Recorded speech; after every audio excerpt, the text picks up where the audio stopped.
Hey guys, Endlessnetherz here, and welcome to my thoughts on Mars Warlogs. Now, this is a new action RPG out from Spiders, and it's set on Mars in the far future after an event called the Turmoil has sort of decimated mankind.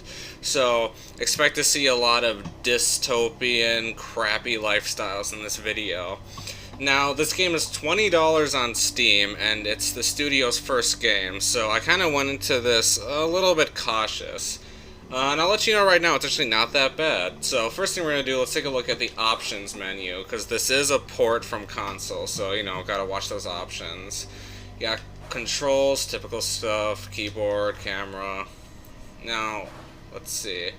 Got tutorials, subtitles. It does support controller. That's what I am using right now, so that's good. Audio is typical. Let's take a look at video. Okay, so some typical stuff. Texture quality, particles, anti-aliasing, shadows. And it's not minimal. It is a bit bare bones, but it's a good amount of options. However, it's very odd to not see VSync available on a computer game. So that is it. The game, I have to admit, I have everything on high, and it does perform quite well. So so screen tearing shouldn't necessarily be a problem unless you have a really low-end computer, but it's just something to keep in mind. So now we're going to head into the game and see exactly what this is all about. I'm about 2 hours into the game, so there should be no major spoilers here, but if there is, I'll be sure to edit them out, so don't worry about that.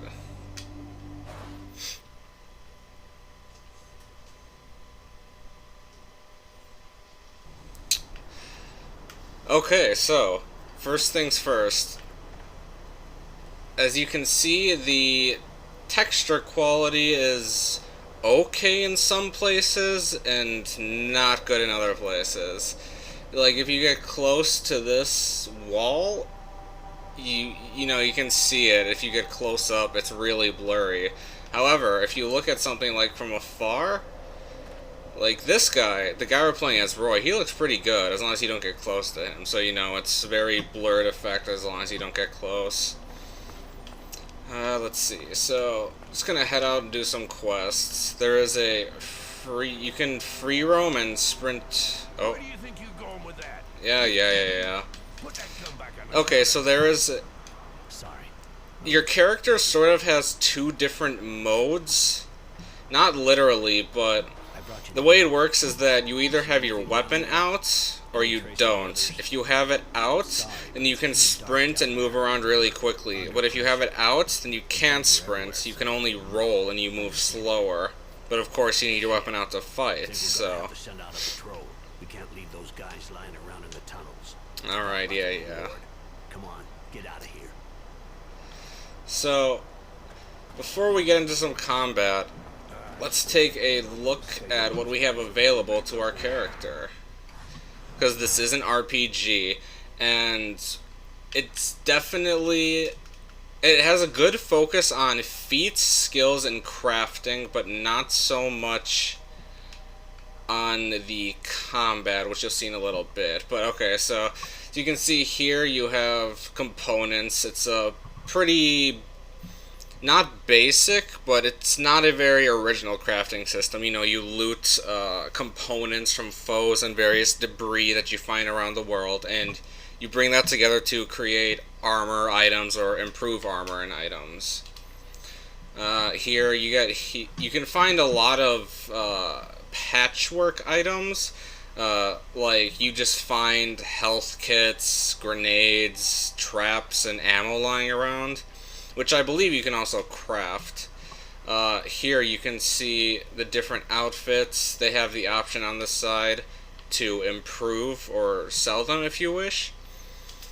And then here is your typical weapon screen. So in the bottom left you can see serum, level, name, health, stamina, experience, and you'll see reputation neutral. So one of the big points that they're selling this game on is that it Well, as cliche as this sounds, one of the big points they're selling the game on is that it allows you to do whatever you want. And what that means is they claim that all of your decisions are important and they will change what responsibilities you have throughout the game. And I suppose it's whether you want to be an evil bastard or a helpful guy.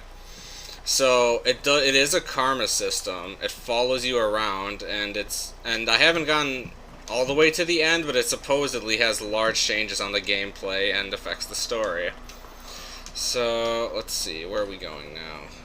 Okay, so this, if you hit LB, which I believe it's Q on the keyboard, you get a classic, something that's in older PC RPGs, where if you hit a button, you get a wheel with essentially shortcuts.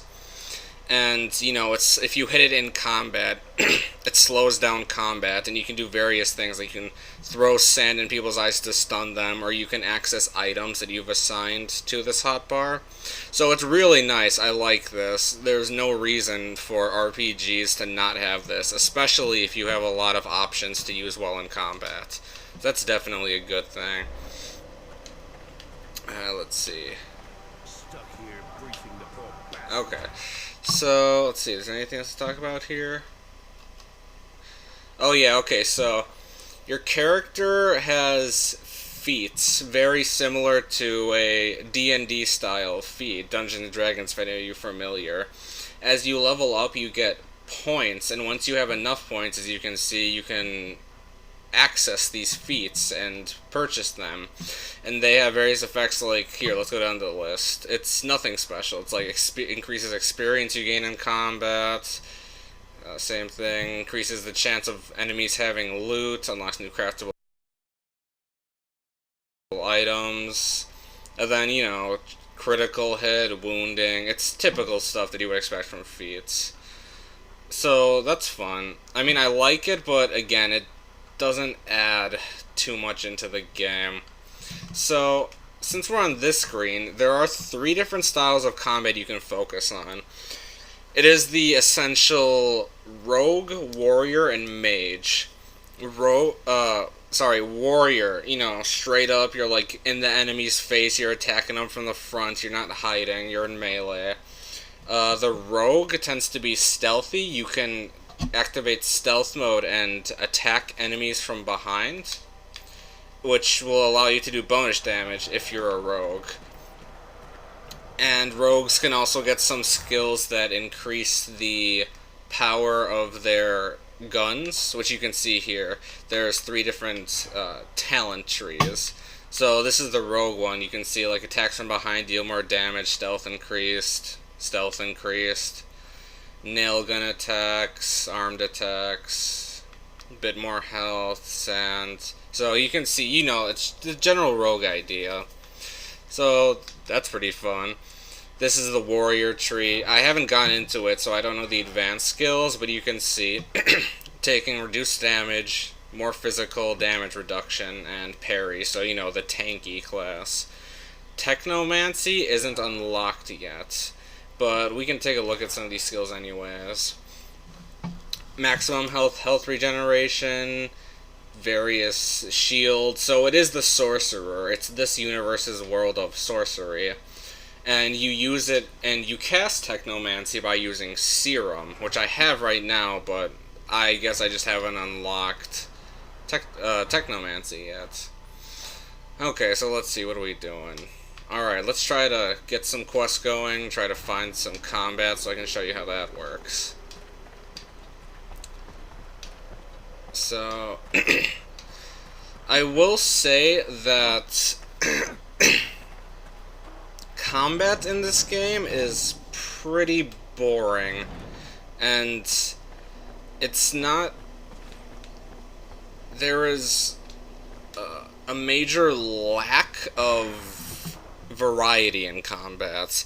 You'll often find that you're just sitting there swinging your broken pipe at the enemy for years until they die. I mean, if you have the nail gun, they do sort of allow you to weave it in, because guns, well, at least the nail gun, which is the only gun I have, are auto-aim. So, essentially, you can... Let's see where... Okay. So guns will auto aim. You put it on your hotbar, you hit a key, and you can weave that in with your melee hits. Oh, let's see if this guy's anything. Hey, hi. No. We've never had the chance to talk. I heard about that. Oh, let's see. Actually, I just wanted some information. I knew it. I knew it. Come on, give, man. Maybe we can get a useful partner here with us. Like all of us, I guess. Yeah. Okay, nothing much here. I get what You can say. That's it. But yeah, combat, I have to admit, combat is very boring. It can't be helped. You will find yourself sitting there whacking away at enemies, just watching their health bar slowly drain. I assume that it'll get much better once technomancy is added into the game. But again, for now, like, you don't want to have to be forced to use technomancy in a role-playing game where, you know, you're supposed to pick your role, you're supposed to play it out. You shouldn't be forced to well, you should be able to specialize, is what I mean to say. It shouldn't force you to use technomancy or rogue or brawler. If you want, you could, I mean, ideally, if you want, you could do a hybrid build, you could specialize, that should be up to the player. I tried my best. But I can say right now that melee is very boring. It's often just rolling around trying not to die and beating monsters with pipes. It's just, you'll see, hopefully.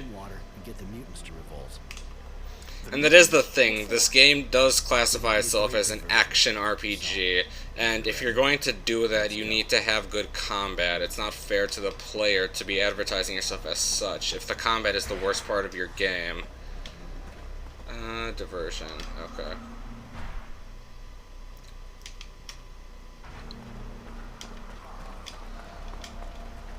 Oh, I think we leveled up. Okay, so maybe I can show you how leveling up works now. In terms of the, let's see. Yes, okay. So far, every time you level up, you gain 2 points that you can spend in your skill tree, which I showed you before. Each skill thing has 3 ranks in it, and once you unlock all 3, then you can go to the next, whatever skill is connected to it. Or maybe it's not 3, what is it? Is it rank expert? Okay, so the requirements are different, but essentially you have to put skills into one area to progress further. That's the basic idea. So let's get some crit attack from the rear.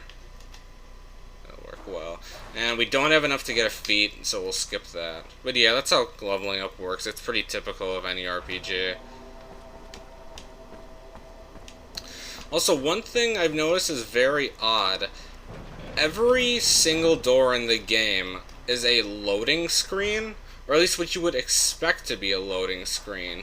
However, you can skip it, like, I can just press B and it instantly loads, so why is that even there? It's an odd, usually if you put that in a game, it's because you need time, well, like this one you can't skip, obviously. But when you see a little cutscene, why would you even put that in the game if it doesn't need to load? It's an odd design choice, and I'm not sure why it's there. Okay, where the hell am I going? I'm running back and forth like an idiot.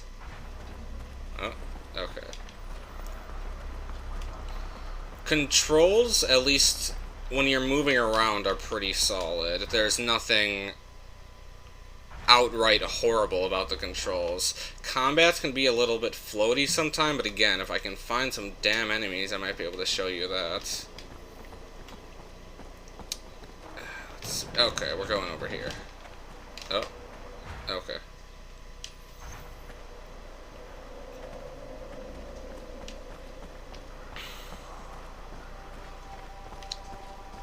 What can I do for you, prisoner? So, let's talk about the atmosphere of this game a little. It is a common trend nowadays for you to have a sort of post-apocalyptic game. It's sort of a trend, I guess, although it has been kind of going out of style, so to say. This game does a good job of making you see that this place is a shithole.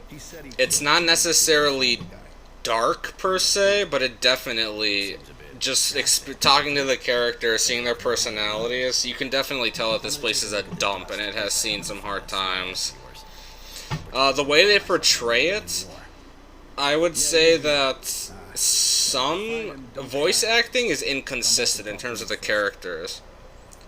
Like here, if you can... We cleaned out the drilling well, and I'm kind of bored. Apparently the guys who work at the cistern have it easy. So like that guy and then the main character, Roy, they both have pretty decent voice actors. You know, not top of the line, but for a $20 game, it's pretty good. Although there are some in here that their voices are just like comically bad. Let's see if I can find one.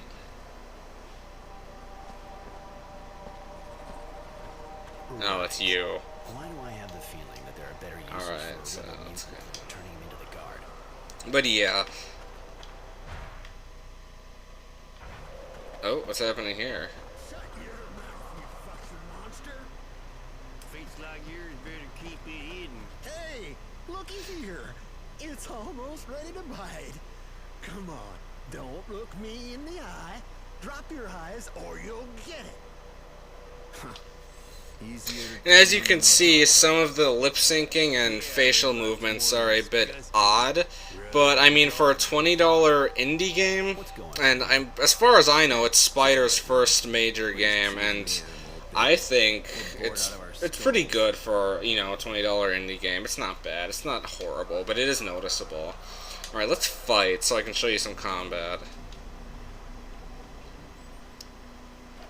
Oh, okay, yeah, combat, that's fine. Okay, so, you know, you got your standard roll, you got attack, you can block. There's a big emphasis on blocking and counterattacking. But, okay, so here's the first problem. As you can see, these are just your basic, like, human enemies, and they are already just damage sponges.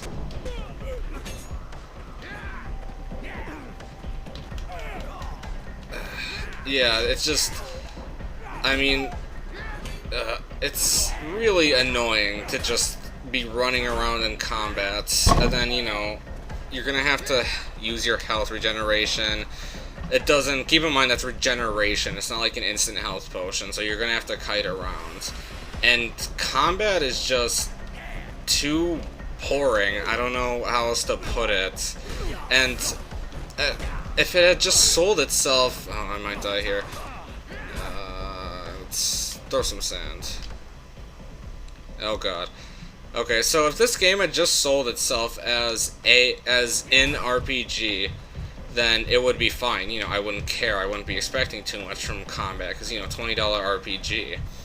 But it does sell itself as an action RPG, and I'm not really seeing it. If this truly is an action RPG, then there really should be much more of a focus on the action. Because right now, it's just not good. I mean, so for another example, I'm in the rogue tree, and it has a big emphasis on attacking from behind.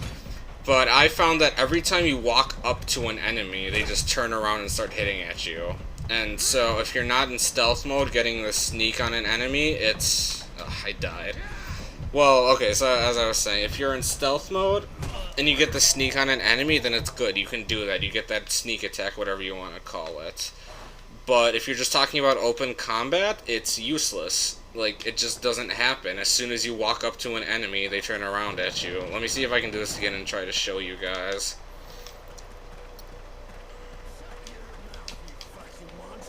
And as you would imagine, yes, the AI companion can be a bit derpy sometimes. So, let's see. So they're attacking him right now.